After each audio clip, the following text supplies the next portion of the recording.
আসসালামু আলাইকুম। আপনাদের সাথে আছে আমি জুবায়ের হাসান।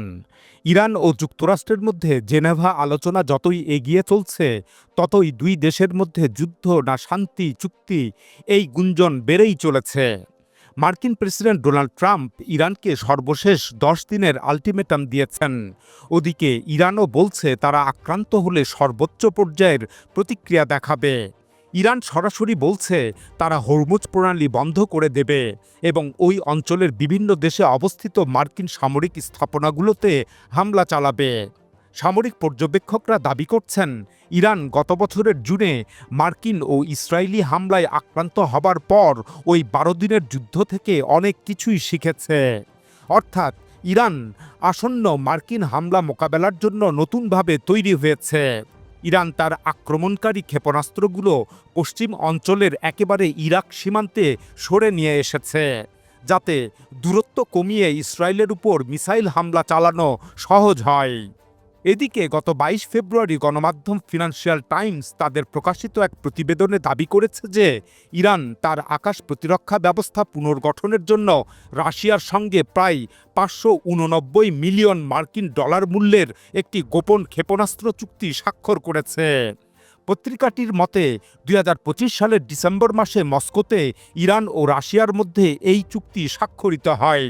চুক্তির অধীনে রাশিয়া ইরানকে ২৫০০ 9M336 ধরনের ক্ষেপণাস্ত্র এবং ৫০০টি ভারবা ক্ষেপণাস্ত্রের উৎক্ষেপণ ইউনিট সরবরাহ করবে বলে আশা করা হচ্ছে। এই চুক্তির অংশ হিসাবে ২০২৭ থেকে ২০২৯ সালের মধ্যে ৩টি পৃথক ধাপে ক্ষেপণাস্ত্রগুলো ইরানে সরবরাহ করার পরিকল্পনা রয়েছে। ওই পত্রিকাটির তথ্য অনুযায়ী কিছু সূত্র ইঙ্গিত দিয়েছে যে নির্ধারিত সময়সূচির আগেই কিছু ক্ষেপণাস্ত্র সিস্টেম ইরানে পৌঁছে গিয়েছে। উল্লেখ্য যে ২০২৫ সালের জুন মাসে ইরানের বিরুদ্ধে ইসরায়েল এবং যুক্তরাষ্ট্র যে হামলা চালায় এবং এরপর যে ১২ দিনের যুদ্ধ শুরু হয়, তারপর দাবি করা হয় যে তেহরান প্রশাসন ২০২৫ সালের জুলাই মাসে আনুষ্ঠানিকভাবে রাশিয়ার কাছে এই প্রতিরক্ষা ব্যবস্থা চেয়েছিল। বস্তুত ইসরায়েলি হামলার পর নিজেদের প্রতিরক্ষা সক্ষমতা বাড়ানো এবং কৌশলগত স্থাপনাগুলো রক্ষা করার উদ্দেশ্যে ইরান রাশিয়াকে এই অনুরোধ করেছিল। উল্লেখ্য যে ভারবা ক্ষেপণাস্ত্র রাশিয়ার সবচেয়ে আধুনিক আকাশ প্রতিরক্ষা ব্যবস্থাগুলোর একটি হিসাবে পরিচিত। এই ব্যবস্থা ক্রুজ ক্ষেপণাস্ত্র এবং নিম্ন উচ্চতায় উড়ন্ত বিমান কিংবা ড্রোনের বিরুদ্ধে কার্যকরভাবে ব্যবহার করা যায়। এদিকে ইরান এবং রাশিয়া তেহরানে ২ দিনব্যাপী বিশেষজ্ঞ পর্যায়ের আলোচনার পর একটি সহযোগিতা চুক্তি এবং ৪টি সমঝোতা স্মারক স্বাক্ষর করেছে। গত ১৮ ফেব্রুয়ারি তেহরানে অনুষ্ঠিত ইরান রাশিয়া স্থায়ী বাণিজ্য ও অর্থনৈতিক সহযোগিতা কমিশনের ১৯তম অধিবেশনে এসব চুক্তি স্বাক্ষর করে। অধিবেশনটির নেতৃত্ব দেন ইরানের পেট্রোলিয়াম মন্ত্রী এবং রাশিয়ার জ্বালানি মন্ত্রী। বৈঠকটি তেহরানের তেল মন্ত্রণালয় ভবনে অনুষ্ঠিত হয়। চুক্তি স্বাক্ষরের পর উভয় দেশের মন্ত্রীদ্বয় এক সংবাদ সম্মেলনে সাংবাদিকদের প্রশ্নের উত্তর দেন। ইরানি মন্ত্রী বৈঠকের ফলাফলে সন্তোষ প্রকাশ করে বলেন, এই চুক্তিগুলো ইরান রাশিয়া সহযোগিতার বাস্তব ফলাফল প্রতিফলিত করে। জ্বালানি ও তেল খাতের উপর গুরুত্ব দিয়ে তিনি বলেন, রুশ কোম্পানিগুলোর সঙ্গে ৪টি চুক্তির আওতায় ৭টি তেল ও গ্যাস ক্ষেত্র উন্নয়ন প্রকল্প চলছে। এর মধ্যে কিছু প্রকল্প ইতিমধ্যেই উৎপাদন পর্যায়ে পৌঁছেছে, যা তাদের বিনিয়োগের বাস্তব ফলাফল দেখায়। উল্লেখ্য যে ২০২২ সাল থেকে ইরান ও রাশিয়া তাদের অর্থনৈতিক ও সামরিক সহযোগিতার সম্পর্ক উল্লেখযোগ্যভাবে সম্প্রসারণ করেছে। ইউক্রেন যুদ্ধের কারণে রাশিয়া যখন পশ্চিমা নিষেধাজ্ঞার মুখে পড়ে, তখন এই অর্থনৈতিক ও সামরিক সম্পর্ক দৃঢ় হতে থাকে। ২০২৫ সালের মার্চ মাসে দুই দেশের এই অর্থনৈতিক সম্পর্ক আরও সম্প্রসারিত হয়। সে সময় ইরান রাশিয়ার নেতৃত্বাধীন ইউরেশিয়ান ইকোনমিক ইউনিয়নের সঙ্গে একটি মুক্ত বাণিজ্য চুক্তি কার্যকর করে। বর্তমানে রাশিয়া উত্তর ইরানে একটি বড় রেলপথ সহ কয়েকটি গুরুত্বপূর্ণ পরিবহন ও জ্বালানি প্রকল্পে বিনিয়োগের প্রতিশ্রুতি দিয়েছে। এভাবে রাশিয়া ও ইরান উভয় দেশ বিভিন্ন সামরিক ও অর্থনৈতিক সহযোগিতা গড়ে তুলছে। এমতো অবস্থায় দৃশ্যত মনে হচ্ছে যে ইরানের উপর মার্কিন হামলা হলে রাশিয়া ইরানের সাহায্যে এগিয়ে যাবে। এর বড় প্রমাণ হলো সম্প্রতি ইরান ও রাশিয়া ওমান সাগরে যৌথ নৌমহড়া সম্পন্ন করেছে। উভয় দেশ যুক্তরাষ্ট্রের প্রতি ইঙ্গিত করে বলেছে এই নৌমহড়ার উদ্দেশ্য এই অঞ্চলে কোনো একতরফা সামরিক হামলা প্রতিরোধ করা। এদিকে মার্কিন সেনাবাহিনীর joint chief of staff general Dan Kane Donald ট্রাম্পকে সতর্ক করেছেন যে ইরানে হামলা করলে দীর্ঘমেয়াদী যুদ্ধে জড়িয়ে পড়ার ঝুঁকি আছে এবং মার্কিন সৈন্যদের হতাহতের সম্ভাবনাও রয়েছে। জেনারেল কেইন মনে করেন ইরানের সঙ্গে যুদ্ধ সহজেই জয় করা সম্ভব নয়। দ্য ওয়াশিংটন পোস্ট পত্রিকা জানায় যে গত সপ্তাহের এক বৈঠকে জেনারেল কেইন ট্রাম্পকে বলেন, গুরুত্বপূর্ণ অস্ত্রের ঘাটতি এবং আঞ্চলিক মিত্রদের সমর্থন ইরানের পাল্টা হামলা মোকাবেলায় যুক্তরাষ্ট্রের সক্ষমতাকে দুর্বল করতে পারে। প্রতিবেদনে আরও বলা হয়, ক্ষেপণাস্ত্র প্রতিরক্ষা ব্যবস্থায় ব্যবহৃত মার্কিন গোলাবারুদের মজুদ ইতিমধ্যেই কমে গেছে, কারণ সেগুলো ইসরায়েল এবং ইউক্রেনের মতো মিত্রদের সহায়তায় ব্যবহার করা হয়েছে। পত্রিকাটি আরও জানায় যে ইরান অভিযানের পরিসর, জটিলতা এবং সম্ভাব্য মার্কিন হতাহতের বিষয়েও মার্কিন জেনারেল কেইন উদ্বেগ প্রকাশ করেন।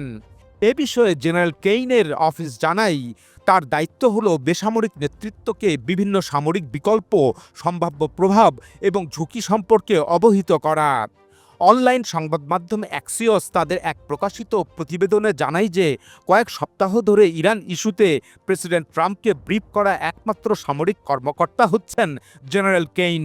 সেখানে আরও বলা হয় যে মধ্যপ্রাচ্যে মার্কিন সামরিক কার্যক্রম তদারকির দায়িত্বে থাকা ইউনাইটেড স্টেটস সেন্ট্রাল কমান্ড বা সেন্টকমের প্রধান অ্যাডমিরাল ব্র্যাড কুপারকে জানুয়ারির পর থেকে কোনো বৈঠকে আমন্ত্রণ জানানো হয়নি এবং তার সঙ্গে ডোনাল্ড ট্রাম্পের কোনো কথা হয়নি। অ্যাক্সিওস আরও জানায় যে জানুয়ারিতে ভেনেজুয়েলার প্রেসিডেন্ট নিকোলাস মাদুরোকে অপহরণের পরিকল্পনায় জেনারেল কেইন পুরোপুরি আগ্রহী ছিলেন, কিন্তু ইরান নিয়ে আলোচনায় তিনি বেশি সতর্ক ছিলেন। একটি সূত্র তাকে ইরান ইস্যুতে অনিচ্ছুক যোদ্ধা হিসাবে বর্ণনা করেন, কারণ জেনারেল কেইন মনে করেন ইরানে বড় সামরিক অভিযান চালালে তা দীর্ঘমেয়াদী যুদ্ধে জড়িয়ে পড়ার ঝুঁকি বেশি এবং মার্কিন সৈন্যদের হতাহতের সম্ভাবনাও বেশি। এদিকে দ্য নিউ ইয়র্ক টাইমস 19 ফেব্রুয়ারি এক প্রতিবেদনে জানিয়েছে যে ইরানের সর্বোচ্চ নেতা আয়াতুল্লাহ আলী খামেনি সম্ভাব্য মার্কিন যুক্তরাষ্ট্র বা ইসরায়েলি হামলায় তিনি নিহত হলে কিভাবে ক্ষমতা হস্তান্তরিত হবে সে বিষয়ে জরুরি নির্দেশনা দিয়েছেন। প্রতিবেদনে বলা হয়, তিনি জ্যেষ্ঠ সহযোগীদের কাছে নির্দেশ পাঠিয়েছেন যে যেখানে উত্তরাধিকার পদ্ধতি এবং কমান্ড কাঠামো স্পষ্ট করা হয়েছে। দ্য নিউ ইয়র্ক টাইমস এই তথ্য দিয়েছে ইরানি কর্মকর্তা, বিপ্লবী গার্ড সদস্য এবং সাবেক ইরানি কূটনীতিকদের উদ্ধৃতি করে। বর্তমানে পারমাণবিক আলোচনা স্থবির হয়ে যাওয়ার পর ওয়াশিংটন সামরিক বিকল্প বিবেচনা করছে।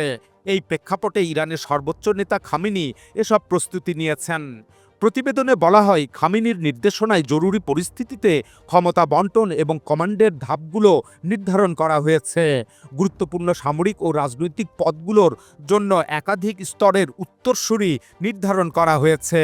যোগাযোগ বিচ্ছিন্ন হয়ে গেলে বা তিনি নিহত হলে সিদ্ধান্ত গ্রহণের ক্ষমতা ঘনিষ্ঠ সহযোগীদের কাছে চলে যাবে। প্রতিবেদনে আরও দাবি করা হয়, সাম্প্রতিক বিক্ষোভের সময় খামেনি ইরানের সুপ্রিম ন্যাশনাল সিকিউরিটি কাউন্সিলের সচিব আলী লারিজানিকে কেন্দ্রীয় ব্যবস্থাপনার ভূমিকায় উন্নীত করেন। এর ফলে কার্যত আলী লারিজানিকে রাষ্ট্র পরিচালনার দায়িত্বে রাখা হয়েছিল। প্রতিবেদনে বলা হয়, লারিজানি বিক্ষোভ দমন কার্যক্রম পরিচালনা করেন। এখন তিনি ওয়াশিংটনের সাথে সংবেদনশীল পারমাণবিক কূটনীতি পরিচালনা করছেন। তিনি রাশিয়া, কাতার এবং ওমান সহ মিত্র দেশগুলোর সঙ্গে সমন্বয় সাধন করছেন। একই সঙ্গে সম্ভাব্য মার্কিন হামলার বিরুদ্ধে যুদ্ধ পরিকল্পনাও পরিচালনা করছেন। প্রতিবেদনে বলা হয়, ইরান তার সশস্ত্র বাহিনীকে উচ্চ সতর্কতায় রেখেছে। ইরাক এবং পারস্য উপসাগর অঞ্চলে ক্ষেপণাস্ত্র মোতায়েন করা হয়েছে। সম্ভাব্য সংঘাতের প্রস্তুতি হিসাবে সামরিক মহড়াও চালানো হয়েছে। খামেনির প্রকাশ্য বক্তব্যে কঠোর অবস্থান বজায় রাখা হয়েছে। তিনি বলেছেন, কোনো হামলা হলে শক্ত প্রতিশোধ নেওয়া হবে। তেহরান মনে করছে কূটনৈতিক সমাধানের সুযোগ হয়তো দ্রুত বন্ধ হয়ে আসছে। মার্কিন প্রেসিডেন্ট ডোনাল্ড ট্রাম্প বলেছেন, সম্ভাব্য চুক্তি সম্পর্কে কয়েকদিনের মধ্যেই স্পষ্টতা আসবে। তিনি সতর্ক করে বলেছেন, কোনো চুক্তি না হলে খারাপ ঘটনা ঘটবে। প্রতিবেদনের সূত্রগুলো বলেছে আলী লারিজানিকে যুদ্ধকালীন সংকট ব্যবস্থাপনায় সবচেয়ে বিশ্বস্ত ব্যক্তিদের একজন হিসাবে বিবেচনা করা হচ্ছে। ইরানের এই উত্তরাধিকার পরিকল্পনা প্রমাণ করে যে তেহরান বর্তমান হুমকিকে অত্যন্ত গুরুত্বের সঙ্গে দেখছে। এই প্রস্তুতি নেতৃত্বের সর্বোচ্চ স্তর পর্যন্ত বিস্তৃত হয়েছে।